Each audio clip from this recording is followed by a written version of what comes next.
Baik, kembali lagi di mata kuliah Dasar Pemrograman. Pada pertemuan ini akan dibahas tentang percabangan, yang mana percabangan ini adalah cara yang digunakan untuk mengambil keputusan apabila di dalam program dihadapkan pada kondisi tertentu.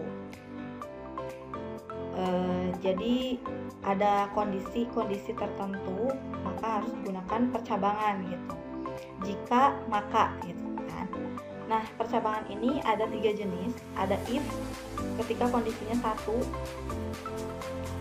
Jadi jika apa maka apa gitu. Kalau yang if else itu ada 2 kondisi.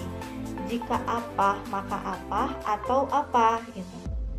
Kalau yang if, if dan else ini jika kondisinya lebih dari 2. Nah, misalkan gini ya. Untuk kondisi yang pertama, jika kita ilustrasikan di dalam perjalanan, jika lampu sama dengan merah, maka berhenti.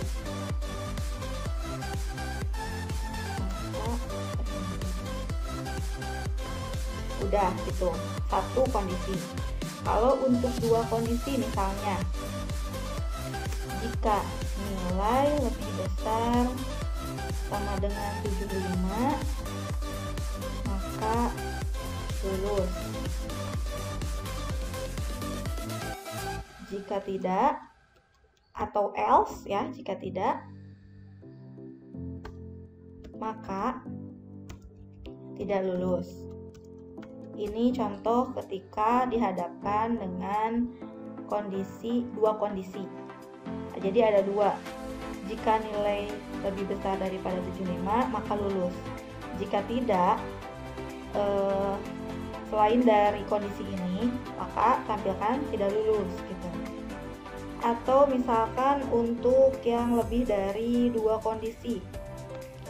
Jika nilai lebih besar sama dengan 80, maka grade sama dengan A.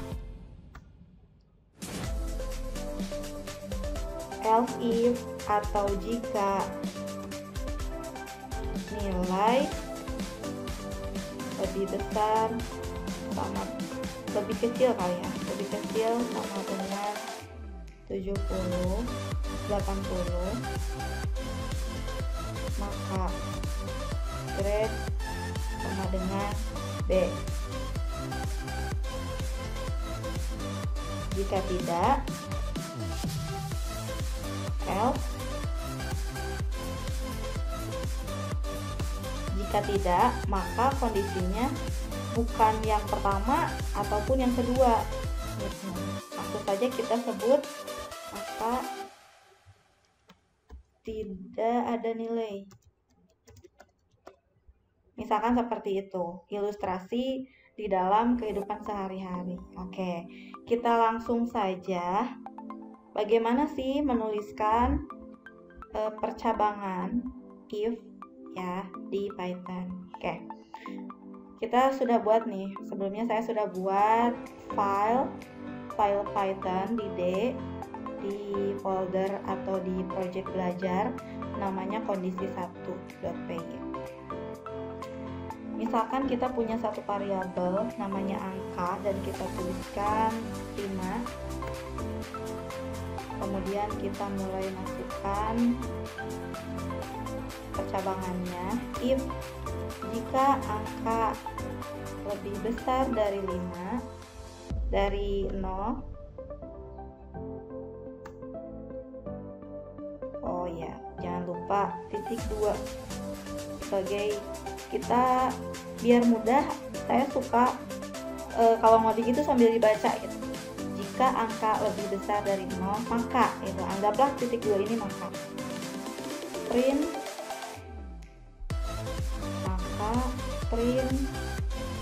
angka kita munculkan dulu angkanya berapa, adalah bilangan bulat ya kan. Kalau lebih besar daripada 0 itu bilangan bulat. Oke, coba kita running. Jika belum pernah di running, kita pilih runningnya ini, jangan lupa. ya hasil keluaran 5 adalah bilangan bulat karena 5 ini lebih dari 0.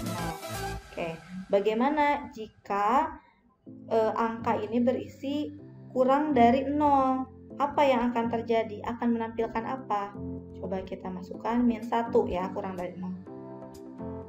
Nah, compiler tidak akan mengeksekusi apapun karena kondisi ini tidak benar gitu ya. Nah, kemudian kita buat untuk percabangan dengan kondisi 2.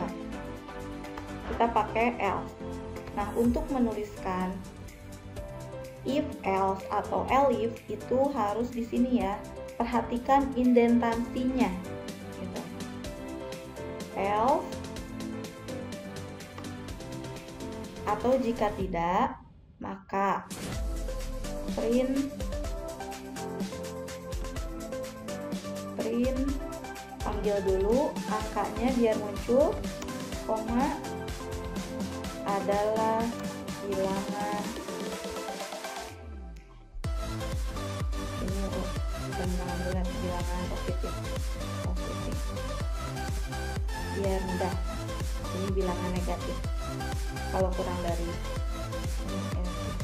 Nah, coba kita compile ketika variabel angka diisi dengan -1 dulu.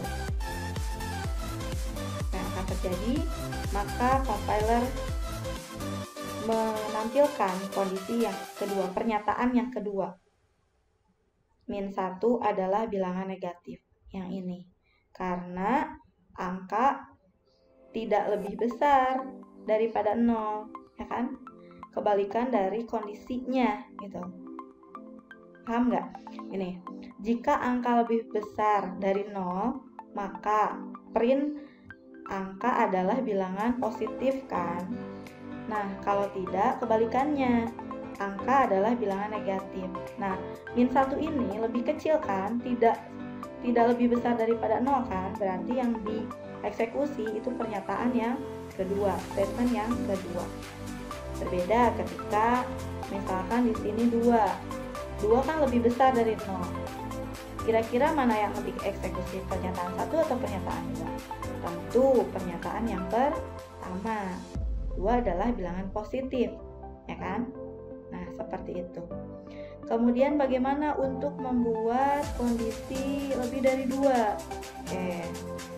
Misalkan nah, kita buat satu kondisi lagi. Kan tadi kalau angkanya lebih besar dari 0 maka bilangan positif. Kalau sebaliknya kurang dari 0 itu bilangan negatif. Nah, gimana kalau misalkan sama dengan 0? Ya kan, kita buat kondisi satu lagi dengan elif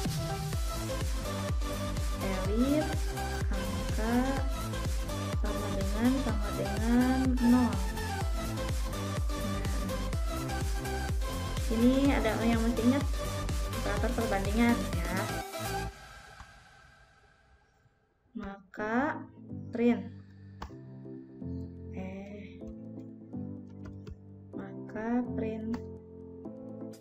kita panggil dulu angkanya adalah bilangan 0.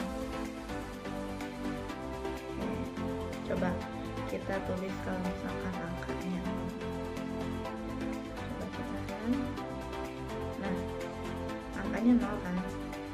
Jika angkanya sama dengan 0 maka yang dieksekusi ini.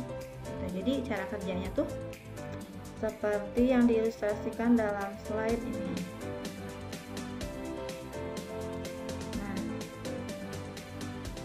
kondisi yang pertama adalah ini. Kondisi yang pertama adalah ini. Jika kondisinya true, maka kerjakan statement yang tadi. Kan? Jika false, jika salah, maka menunjukkan kondisi yang false juga. Kalau 2 juga ada 2 statement. Jika true, maka statement yang ini yang dieksekusi. Kalau kondisi yang false, Berarti statement yang kedua yang tadi bilangan negatif. Oh iya, sedikit ya. Ini kalau menurut saya itu ketika kondisi false langsung saja berakhir gitu. Jadi dia mengeksekusi, tapi bukan mengeksekusi statement 1 ya, tapi dia langsung mengeksekusi, tidak ada pernyataan yang dieksekusi gitu karena kondisinya salah. Jadi tandanya langsung end. Itu sih kalau menurut saya ya. Nah, ini ketika dua kondisi ada dua statement. Ketika ada dua statement, kalau ini banyak lebih dari 2, misalkan ada 3 statement nih.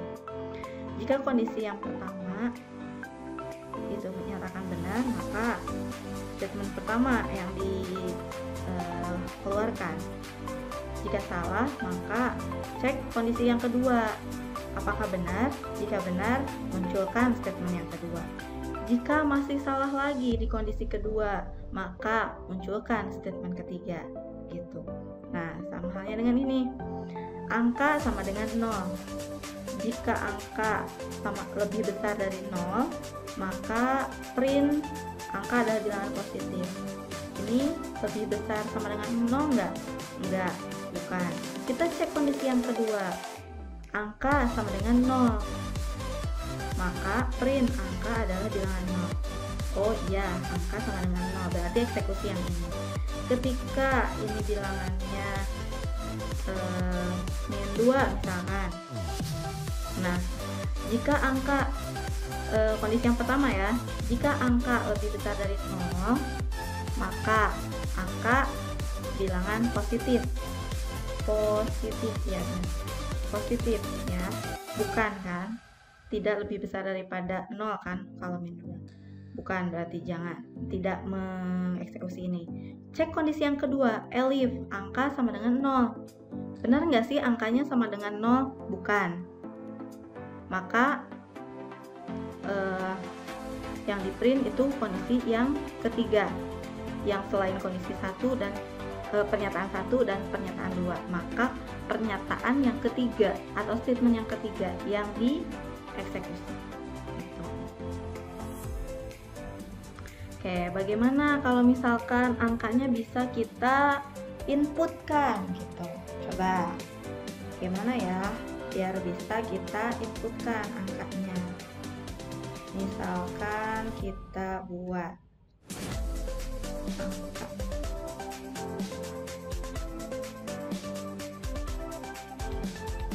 Kita buat inputan angka sama dengan A. Input ini aja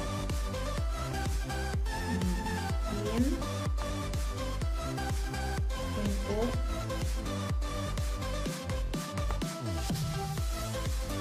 masukkan angkanya. Coba ya, masukkan angkanya adalah 4 misalkan. 4 adalah bilangan positif. Seperti itu. Kalau misalkan kita mau dibuatkan inputan ininya, angkanya. Jadi kita bisa merubah-rubahnya di compiler gitu. Oke, itu untuk penjelasan percabangan kondisi if, elif, dan else.